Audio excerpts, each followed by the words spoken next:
Ladies and gentlemen, I take pride in introducing the greatest show on earth.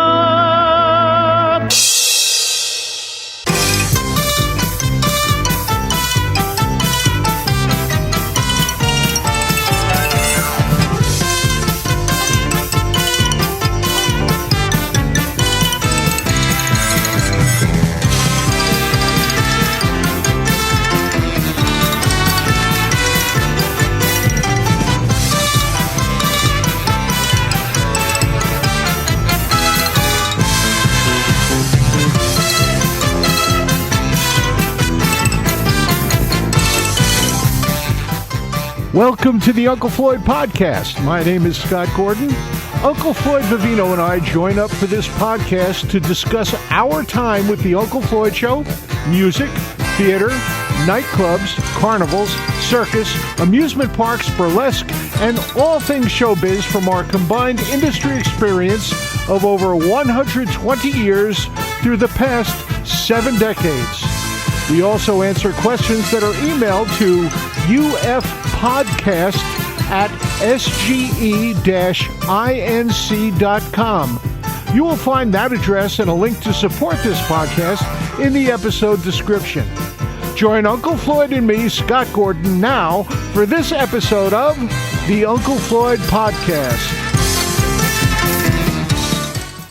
All right, our special guest today, special guest star is Dave Burd. Say hi to everybody out there. I love that guest star, yes. Hello, everybody out there in Radio Land.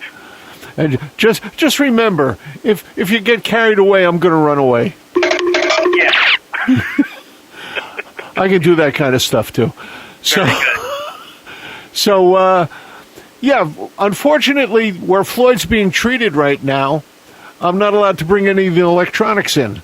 So I can't do a podcast with him, so you're kind enough to allow me give you a phone call, and we'll talk about stuff.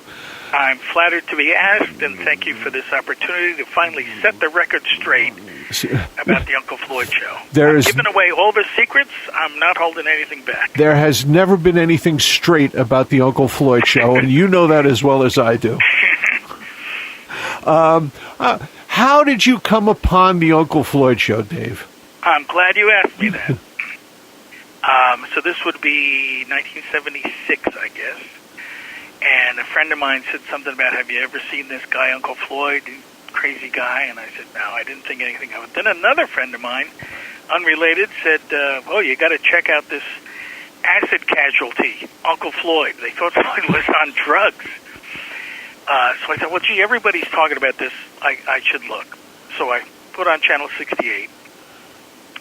Very first show I ever saw, Floyd is there as Uncle Floyd, probably talking to a puppet or something. And then he says, okay, we'll be right back with Cowboy Charlie. I thought, oh, this should be good. And then comes back, and it's Floyd wearing big plastic ears and a cowboy hat. And I'm like, well, wait a minute, that's the same guy.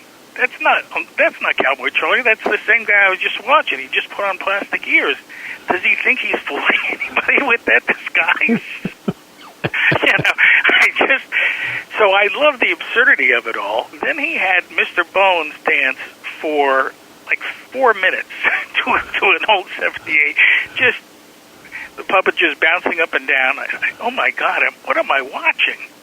And then it ended with Doc Prentice on the banjo, who at the time was probably younger than I am now, but seemed like a million years old. And I have to watch this tomorrow. I can't believe what I'm seeing. I have to tune in tomorrow and see what comes next. It was just, and I was hooked right from the first episode. And you tune in the second day, and everything is totally different. Completely different. None of the things I'd seen the day before. I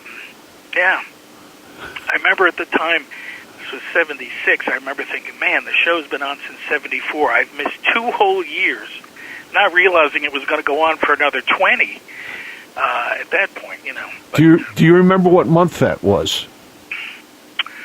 I don't.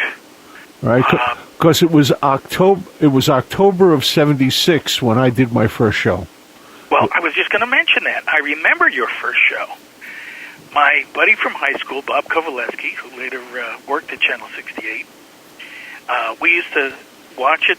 We go to the personal appearances, at Zip's Ice Cream Parlor or whatnot. The ice cream that did not melt. Did not melt. And after the show, we'd get on the phone and I'd say, "Oh, did you see the show tonight? Yeah. What'd you think? What'd you think of Mrs. Jones or whatever it was?" So I remember calling Bob after the show at 6:30, and the show ended, or whatever it was, 6 to 6:30, and saying, "Hey, what do you think of that new guy, Scott Gordon? I thought he was pretty good, right?" "Yeah, I did too." I remember because it was Pat Cupo up till then. Pat was, I think, the only other human. No, I think he also brought in Tony Petrillo. Yeah, okay. And Al Cavallero was there. Right, and that was your introduction. And Al was the one who brought me down to the studio, and Floyd and I just clicked instantaneously. I don't know why, but we did. He said, "Hey, you look funny with that beard. Why don't you do a bit?" Right. That's an interesting point that I also was thinking about since you brought it up. People ask, how did you get on the show? None of us auditioned. There was never a casting call wanted up-and-coming comedians for local TV shows. Nobody ever tried out for the show. We just sort of became part of it organically. Like, people would meet Floyd, and he'd say, "Oh, come on over," and it was never done like like what you see on TV, Broadway shows, where people have to, "All right, now let's see you dance, now let's see you sing." We just sort of gravitated toward it in a completely organic manner, which is fascinating to me. And even Michael, who was the last one to join the official cast, was doing announcing. He was introducing us at a show in Downbrook, right? The Downbrook Theater. Well, Floyd knew about Michael through Jim Monaco. We knew about him, yes, yeah. But he didn't reach out to him. He didn't reach out and say, "Michael, I'd like to hire you." Floyd met him, recognized him, and next thing you know, he was part of the cast. It was just all very natural, and there were no rules. Like so much of the show, there were no rules. Well, you basically were not a performer when you started with us, correct? That's another. You're a good interviewer. That's another point I was going to make. I was jealous of the fact that you had been in bands. You had a folk coffee house, right? You had been in a blues band. You had done Shakespeare in college. I actually won an award. We came in second in the New Jersey Little Theater League Shakespearean competition one year. Wow. It was And that's where you met your wife, right? That's where Diane came from. I met Diane through the Joe Jefferson Players in Ridgewood in 1970. But you had done theater.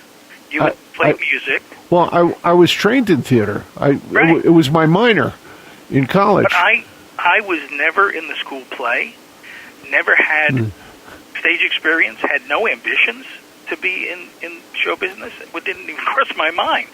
But the fact remains, you were a cartoonist. You created characters through cartooning. Yep. And basically what you did was you turned yourself into your cartoons. The way to put it, yeah. But when you think about it, I guess Skip Ruding was the only one who didn't have a musical talent. I mean, I can't carry a tune in a bucket. Michael sings. Michael has a couple of CDs out. Charlie was in bands very successfully for years. Neto was in bands. Jim Monaco is a vocalist. And I had no musical ability, couldn't sing, couldn't dance, never had been on a stage before. And all of a sudden I found myself on television. So I kind of skipped a lot of steps, and I felt bad because, geez, do I really belong here? Maybe I'm not good enough to do this. But Spike Jones had a couple of guys in his band that had no musical talent at all either. A gift. Yeah, I have the ability to stink at music. But yeah, that's an interesting point. It was not my ambition to be a comedian on television. I wanted to be a cartoonist. I guess the first time I was ever on was to show a cartoon. I came on with a buddy, and and we showed some little animated film or something. A guy I was working with at the animation studio at the time. And unfortunately, none of that stuff exists anymore. Exactly. You know, I didn't have my first VHS machine until 1979. Yeah. And I just mentioned in the Friends of Floyd Facebook group how I had rented a VCR at one point. I mean, they were like $1,000 at the time. You know, when Betamax first came out, you could pay $9.99 for a Betamax. And I remember renting a VHS recorder from you pay by the month, whatever it was, $40 a month. The blank tapes were $40. Yes. For one that ran a maximum of 2 hours. I remember being excited because Muggsy told me there was a place that had a sale on VHS tapes, and they were only $20. I'm like, wow, where do I go? And I got in the car and I drove over there and I bought 2 because they were so cheap. That was considered a bargain. And $20, we're talking $1976, so that would be like $50 today, $80, I don't know. Yeah. All right, let's take a little pause right here because they're going to stick a commercial in at this point. Okay. Well, we're back. Good. We're back. Go ahead. Yeah, I remember one of the first times that you introduced Artie Delmar on those shoes. I swore you were going to break an ankle. I don't know how I didn't. All those years, and in nightclubs, I remember being on stage at the Fast Lane in Asbury Park, having to climb stairs, and it was virtually dark in the clubs, you know. And I had on platform shoes and glasses, which obscured like 90% of my vision. So I'm just sort of feeling my way up onto the stage. Well, the bottom line had 6 steps to get up to the stage as well. Yeah. But now here's an interesting story. You talk about not being a performer and not being in plays. I was kind of a class clown in high school. Not the class clown, but I like to fool around and crack people up. So those platform shoes were made, actually I was in junior high, so this would be 1969 maybe, and the platform shoe fashion trend was happening, and people were coming to school wearing these absurdly high heels, and I just thought it was so ridiculous, dangerous, not very attractive, and just dumb. So I made a pair of platform shoes in my father's workshop in the basement, took an old pair of shoes, and just nailed on these giant platforms that I made out of wood, and wore them to school as a satirical protest. You know, I was making a statement, like, oh, you want to wear platform shoes? Look at these. And they were huge, like 6 inches tall. You know. So when I created the Artie Delmar character, I already had the shoes in stock. You know, I was like, what can I do here? Oh, I'll wear those shoes. I had them, saved. I think I got the vest at a Salvation Army or something. The pants were my father's. They didn't fit me. They were way too big. I don't remember where I got the wig, but I painted the glasses. I painted eyeballs on the inside of a pair of protective. What do you call them? Safety glasses. Safety glasses. So if you're working with an acetylene torch or something, you put on these glasses. So I painted eyeballs on the inside of the glasses with cell paint, the kind of paint we used to use at the animation studio, which I still have. And I made that character from, stuff I had around the house, basically. Which is, okay, now, can I tell the story about the Viking? Go ahead. So Where did the violin come from? That's what I want to know. Oh, you're going to love this. I found it, I grew up in Clifton. The Oldwood Library, my local library, had a yard sale, something or other. And walking around, I saw this violin. I think it was $15. And it just hit me like, wouldn't it be fun to own a violin? Bear in mind, I can't play it. Never could, never will.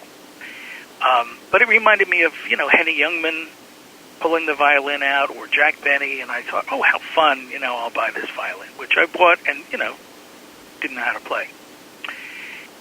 I found out just recently, my girlfriend, Sue Porton, hi Sue, her sister played the violin. They grew up in Clifton, and her sister, as soon as she didn't really enjoy playing the violin, as soon as she could, she quit and sold the violin at a yard sale. I think it's the same violin. I can't prove it. I'm going to have to show it to her someday and just say, does this look familiar? So I think I used my future girlfriend's violin on the Uncle Floyd Show. That's a riot. Isn't that crazy?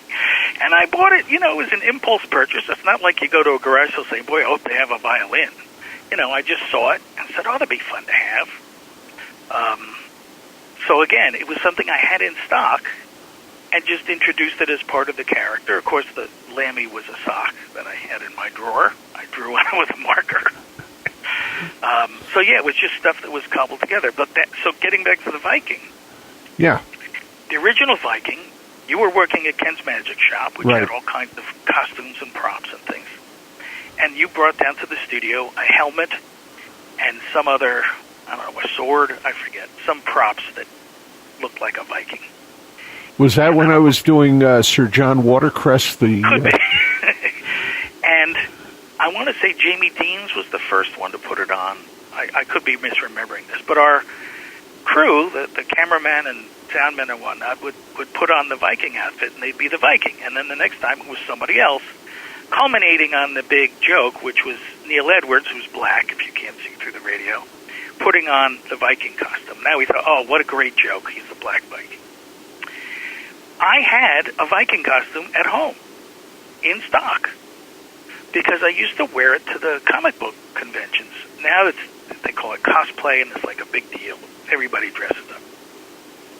But back in those days, very few people did. I was one of them, and I would wear, dress up as a superhero, whatever, and go to these things. Or bring it in I didn't walk through the streets like that. I brought it in a paper bag and then put it on. So I had made a costume that I called Ralph the Barbarian, because at the time, in the comic book world, there was Conan the Barbarian, then there was Wolf the Barbarian, then there was every other barbarian you could think of. It was just a big trend at the time. And again, this is me being a wise guy, like the platform shoes. I said, okay, I'll be Ralph the Barbarian. And I made a shield. I made a Morgan Stern, the ball on the end of a chain you could swing and hit somebody in the head. Right. I made a helmet. All this stuff was just, handmade. So when everybody was doing their Viking thing, and Neil Edwards did kind of the ultimate Viking, then I said, well, Floyd, I have a Viking costume at home. You want me to bring it in? So I did, and my version of the Viking was he told those corny jokes. The Viking jokes, right. Viking jokes, which, again, came from high school. This was a reaction to, what's his name? Larry, Derek Tague would know. Derek Tague just passed away last week, sorry to say. There was a series of joke books. I'm sure you remember the ones I mean. They were all Italian jokes, Polish jokes, ethnic jokes of every stripe. Right, I remember those books. And there was this one guy who specialized. He would collect up all these really offensive ethnic jokes and put them out in paperbacks. And that was all the rage. So we'd be in high school and somebody, hey, do you hear about the Polak? I was like, oh, geez, again, do we have to hear this? Oh, you hear about the Italian who did that? Nah, I don't want to hear that. It really got to be offensive. And this is long before now. We're much more politically correct. But even then, it was too much. So I started telling Norwegian jokes, figuring that if we're going to tell jokes about Jews and Italians and Poles, let's pick on another ethnicity. It'll be, oh, did you hear about the Norwegian? I started doing that as my satirical protest against this, way too many ethnic jokes. So the whole Viking thing was, hey, I got an ethnic joke for you. Is anybody here a Viking? Because that's how when you're going to tell an ethnic joke, you have to preface it by asking if anybody is in the ethnic group that you're about to offend. So you check first and test the waters. So that was the premise. The Viking was going to tell ethnic jokes about the Vikings, a group that was underrepresented by the ethnic joke community. And then what a great way of getting away with telling those jokes. Yeah, right. This Viking is so dumb, he bought a jigsaw puzzle, only has one piece. I mean, oh, my wife. My wife is so old, her Social Security number is 2. And my wife is so fat, when she sits in the bathtub, the tub gets stretch marks. Yes, right, exactly. She had a shower curtain. She had to have it let out. I had a whole string of them. Which, of course, I read because I'm terrible at memorization. Another weakness I have, which is I can't really learn lines well. I'm not good at rote memorization. So I would just write them down and read them out of a loose-leaf book, which became part of the joke, I guess. You didn't have to learn lines with the stuff that we did because of the fact there weren't any. That's true. You know, the whole script was Floyd is Briscoe T. Fardell, and he's trying to sell swamp water. Yeah. And we each come in, and he offers us swamp water. I was the only one who actually drank it. And, you know, and I'd say things like, smooth. Yeah, right. Well, that's funny, too, that I don't think people understand is if I had, like, what we called walk-ons, that's not really what walk-ons mean, but among our little inner circle, we used to call it a walk-on. When the doorbell would ring or there'd be a knock. Well, that's a walk-on. That's theatrically a walk-on. Okay. So I would do, let's say, Bob the Mechanic. And we'd get to the studio. Flo would say, Burd, what have you got? I said, I got Bob the Mechanic. He said, all right, Tuesday. What else? Oh, I got the Viking. I'll put the Viking on Thursday. What else? I had Mr. Sponge. All right, Mr. Sponge is on Monday. And he didn't know what any of those things consisted of. He didn't know what I was going to do or say, what questions I was going to ask him. It was all a surprise. I mean, I knew what I was going to say because I had pre-planned, some kind of bit of it. Was the same thing with Brown Jeans and Dr. What's the Matter and all that other stuff. Yeah. We would come out and do some stuff. Yeah. So we'd come back from a commercial. Floyd would say, Burd, you're on. We got Bob the Mechanic. Okay. And then I'd come out and surprise him with the lines or the gags.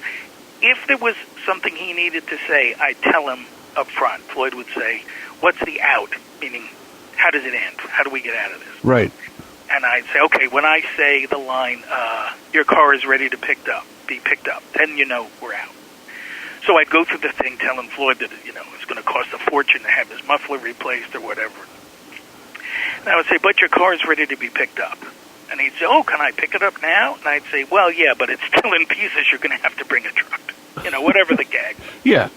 But it was all spontaneous in the sense that Floyd didn't know what I was going to do. Which I think was efficient. I don't know if it was the best way to work, but it's certainly quicker. Rather than having a rehearsal, we couldn't afford to do that, or sit down and have a meeting and go around the room and read our scripts and get feedback. We just didn't have that luxury. Well, the meetings that we used to have were usually once every 2 or 3 months. We'd get together and have pizza and drink beer. And that was it. And we'd sit around, and Floyd and I would try and see how many mussels we could eat. Exactly. That was our meeting. That was, and we'd complain about things, and then we'd straighten it out, if there was anything going on. All right, so Dave, how did you meet Floyd? I'm so glad you asked me that. So I was watching the show. I made no secret of it. I, would rush home, make sure I had the TV on to watch it every night.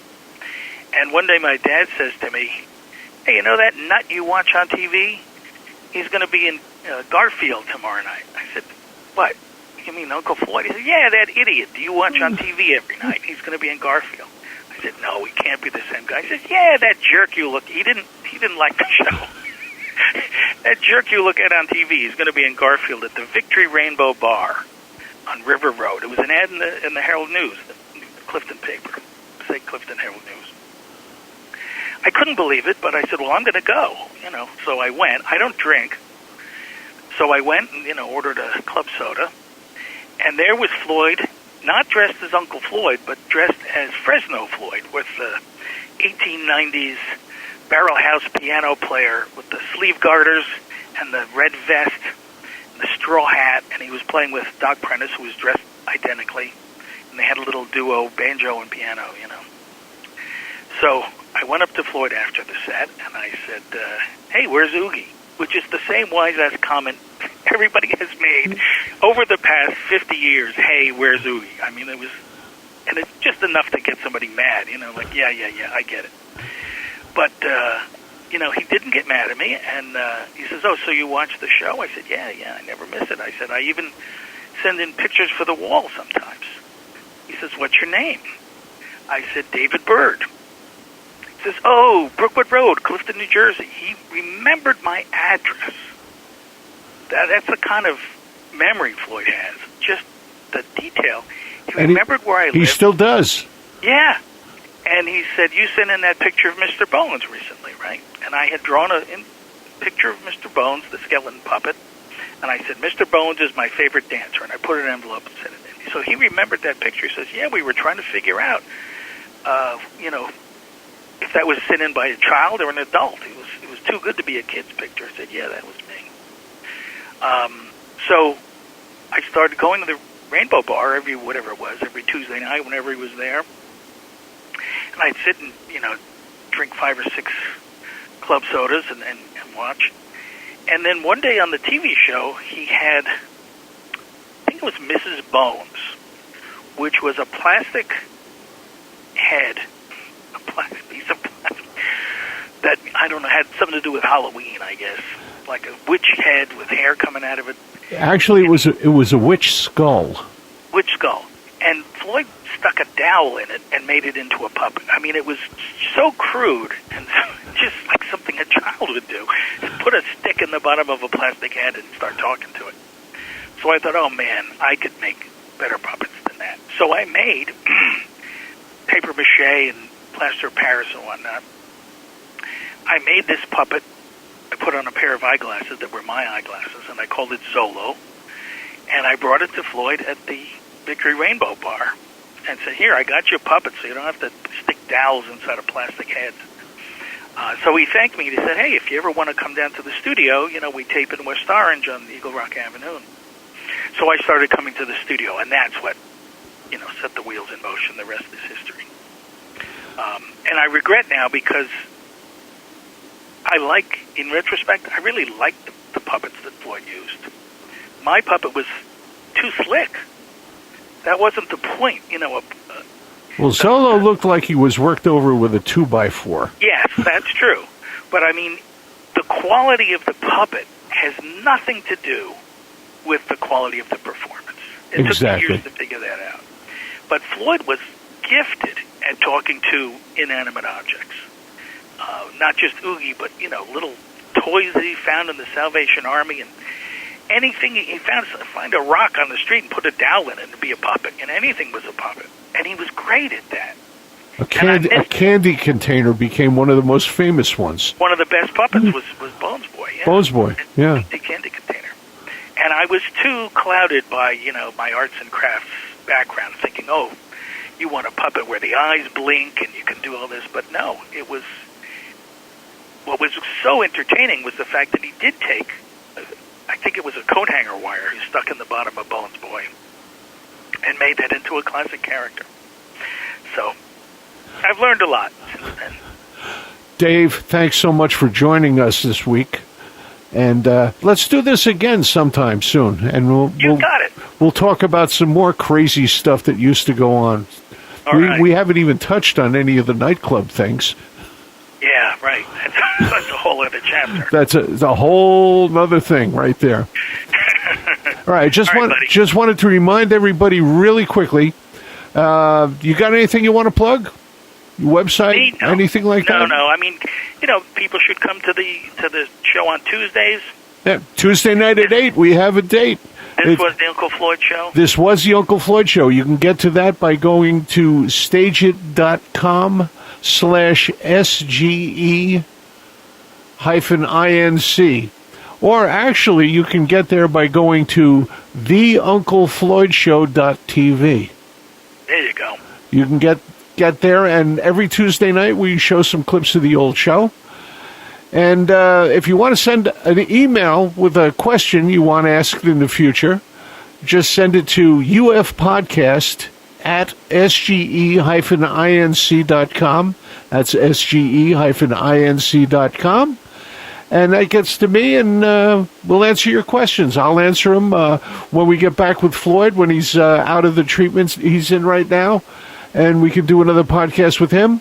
We'll be doing it. But otherwise, join us again next week, and we'll have something else for you. Very good. Dave, thanks a lot, and I'll see you on Tuesday night. Very good. Take care. This program was produced in the studios of Scott Gordon Enterprises, Incorporated in Paramus, New Jersey.